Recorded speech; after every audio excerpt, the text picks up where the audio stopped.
If I Should Die by Donevy Westphal. Available through Amazon, Barnes & Noble, and other retailers. Julius, with a light touch and gloved hands, picked the lock and soon stood inside a tidy, comfortably sized kitchen. He locked the door behind him and looked the room over. A clean porcelain cup and saucer in the dish drainer, the remnants of ancient coffee in the pot, the tea kettle half full of water. A towel and two pot holders had fallen on the floor, and cobwebs covered the flowered curtains adorning the two windows. The door from the kitchen led into a decent-sized bathroom that doubled as a laundry room. Didn't look like anything was out of place here, either. He took more pictures. There had been unusual activity in the dining room. The table sat scrunched against the wall at a unique angle. One porcelain cup on the table had been overturned, and a negligible amount of dark brown liquid, possibly coffee, stained the tablecloth. A smaller empty glass lay on its side. It looked to be a juice glass of some sort. The dining room chair was overturned as well, about 2 feet from the table, situated against the colonnade. At some point, the fire in the living room stove had been stirred, as there were ashes on the floor, but the fire had burned itself out. He snapped a picture of a boot print in the ashes, measured it, then compared it to the size of a mud print on the oriental rug in the dining room. He scraped some ashes from the rug and put the remnants into an envelope, sealing and labeling it. Julius used his evidence vacuum to pick up some fine white powder from the colonnade, stepped out to take a few shots of the front porch, and then moved on upstairs. The bedroom looked unmolested, with beds made up and clothes laid out in one room. It was puzzling to Julius that no one, not even Ruth, had mentioned Diana O'Brien's death. Mrs. Irving had mentioned it briefly, but then she had clammed up quickly. A thought brought him back to the kitchen. Julius took a picture of the floor in front of the door, and then kneeled down and examined the scant remains of the trash can. He grabbed a small plastic sack, but as he wound it up, two shadowy figures passed by the side window. I got over as fast as I could, Stu. Doesn't look like there's anyone else been here. We should be able to clean up any evidence and get out of here quick. Julius stowed the sack with the rest of his evidence. Moving swiftly through the dining room and across to the front door, he opened the door that led to the porch and slipped out, leaving the door open. He stashed the evidence behind the lounge, which sat on one side of the door opposite the two wicker chairs on the other side. The orange cat maybe had gotten tired of waiting for breakfast on the back porch. It was reclining on the chair nearest the door. Julius stretched a fishing line across the top porch step and then crept down the 3 wooden steps, hunkering in the bushes at the bottom, every nerve taut as the fishing line. Earl, why is it you and me always... Hey, why is this front door open? Footsteps crossed the dining room floor. The moment the screen door opened, Julius rustled the bushes.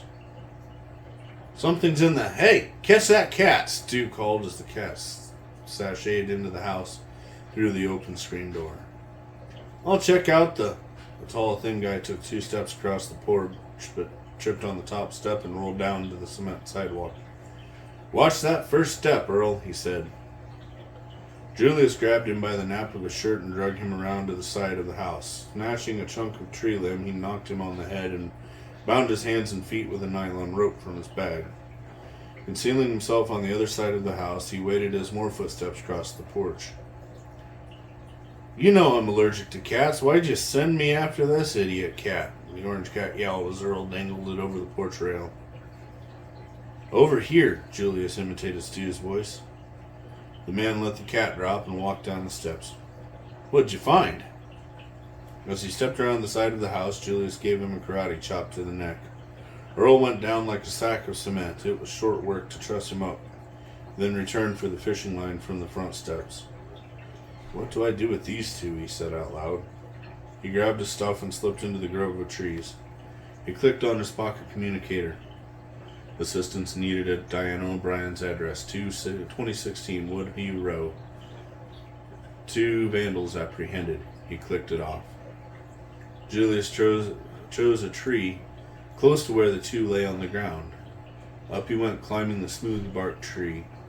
He settled in as a dark blue sedan pulled in the drive. Two men rolled out, and with guns drawn, they scouted around the house. He pulled out his pocket camera. Though their timely arrival made it appear as if they were responding to his message, these guys weren't acting like police. One fellow had a Panama hat on. He watched as their scouting ended and as they stood over the two unconscious men under his perch. Whoever it was that called in must have just vanished. I don't see anyone around. No one came out of the grove. Could be still hiding. That place hasn't been cleaned out in years. One man twitched his head toward the grove of trees. Maybe we should torch it. Get rid of everything. These two idiots, the house, the evidence, it'd all be taken care of. The man took a lighter and a piece of paper out of his pocket.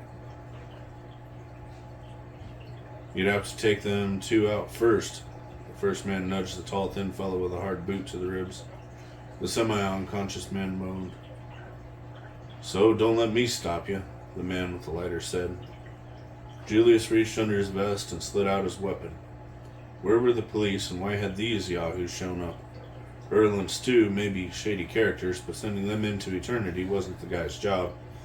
Not today. Julius took aim as the man pulled out his gun. A small car pulled into the drive, and Leiterman put his toys away post-haste. He jerked his head at the other man. Go distract whoever that is, he said. Good night, Julius groaned as Ruth slid out of the car. He could see a passenger and surmised it might be Mrs. McDonald. Could this get any worse? The only thing he could do from this range would be to scare the bejeebers out of these clowns. He had been a sniper in the military, but not with a Beretta handgun. Hand over hand, he silently worked his way down the tree. He checked both ammunition clips in his vest pockets. No time to spare. He wormed his way through the ditch along the front fence of the house. Julius rose up on his knees, hidden by the tall grass. Peering at the yard, he listened and watched as Leiterman wandered over and joined his accomplice, gunman, at the small car.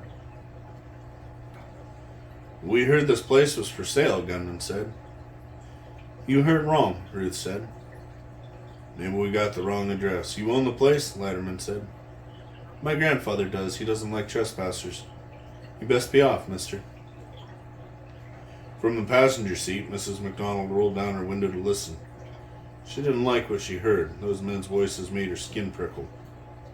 All those years ago, when Mac and I practiced martial arts blindfolded, it was just fun. I never thought I would use those principles in real life.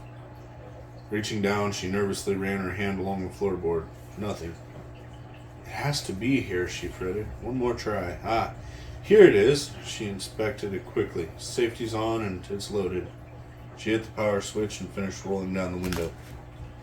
Excuse me, she said out the window. No response. Huh, no one ever pays attention to old women. Excuse me, she said in a louder voice. Perhaps you know who John the Baptist is. From Julius's vantage point, it looked as if a handgun had appeared from the passenger side window, and although from where he hid in the grass he couldn't make out the words, someone speaking loudly. Mrs. McDonald? This is not the time to lose your sanity, Julius groaned and lined up a shot.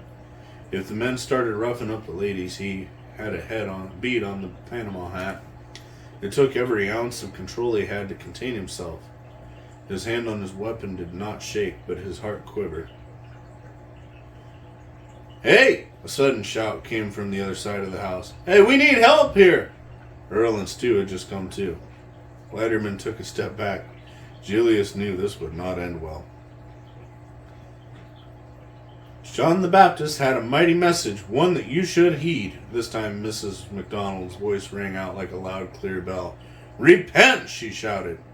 A shot rang out and Leiterman's straw hat flew into the air. As gunman drew his gun, another shot rang out and the gun flew out of his hand. Julius flattened himself in the tall grass as a police vehicle pulled him into the drive. He glanced at his watch. Noting the amount of time their arrival took, he had guessed the police force had been really busy or they had a snitch somewhere. Julius picked up his shell casings, snaked back through the tall grass and grabbed his camera case and paraphernalia. For all the long way home, he felt eyes watching him. Finally, reaching the breezeway, he dashed up to his room and showered the dirt and sweat from his body, all the while ruminating on several questions.